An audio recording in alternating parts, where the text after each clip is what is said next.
Okay, ready na ma'am? Okay.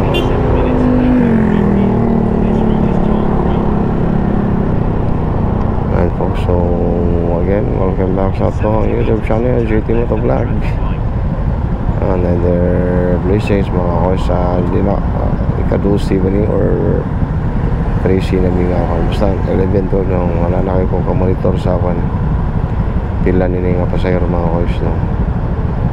Ang location na ni Rodriguez to Tres Dagwin. Again, don't forget to follow sa atong Facebook page mga koys, no? Sa atong YouTube channel. Ganahan mo sa atong mga videos. Click na lang po ng notification bell mga folks, no? Para ma-update mo sa atong mga latest episode ng mga videos. Mara niya itong journey of life, my friend. Move it is life.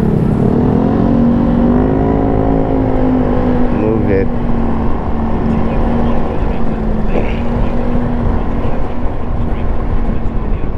No, ato may ganang mga istorya mga koys, no? Actually, ganing move it mga koys kay isujuguan ni for the reason nga maka-content ko ba nung wala ko kanang nag-expect no, wala ko nag-expect na inanak kadako ang mga sa mobile ba riders no, kay sa ako rin yung sa ako rin yun ani is maka-videos ko no, kay siyempre kasbi kay kwarta no, sira kag travel para lang makakuha kag content ka. So morning naka-decide ko ako is nga mag-movie rider ko no, para makakuhaan makakuha ko mga videos no, sa akong mga rides ba. Then wala ko expect na ayaw ko ka-expect na maka-earn tag na inanakadako ang ma-earn ba.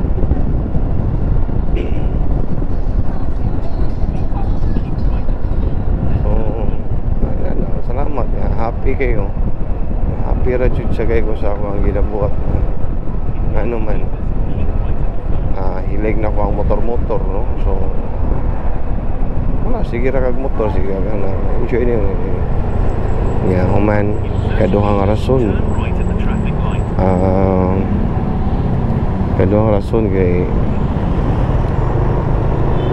makakuan ko maka-upload ko mga videos no, daghan kay ko so grabe kay na akong videos kag imagine nimo sos kadlaw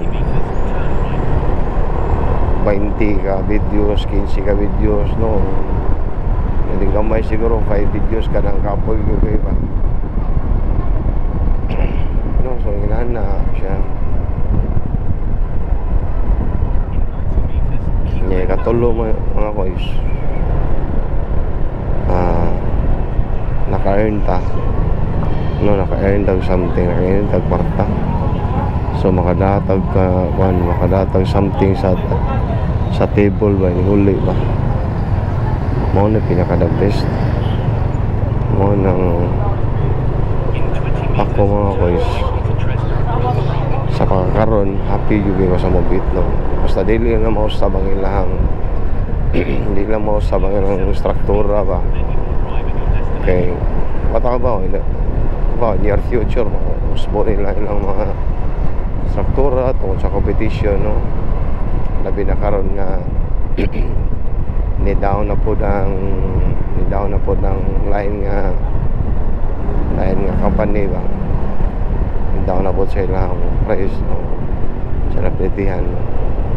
So naagid ang competition, so huli dili lang sa good siguro inanaka-ubos ba, kaya ubos na sa good guys sayo hindi na sa kita, hindi na sa to ma-enjoy mga kurse kaya siyempre gasolina biyata sa motor, maintenance sa motor nga wala lang sa taigong kita may nasa takadag something sa atong pamilya, then wala na sa rason nga mo padayon to sa ato ginabuhat. No po ni naot lang tanga dili unta may tabo na. Pero sa pagtanaw na sa tanaw na ako karon ang mobit dili gyud matarog bisag ang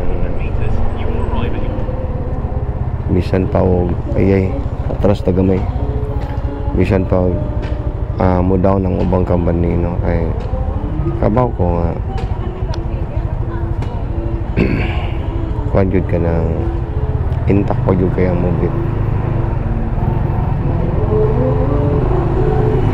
Inaot lang ta.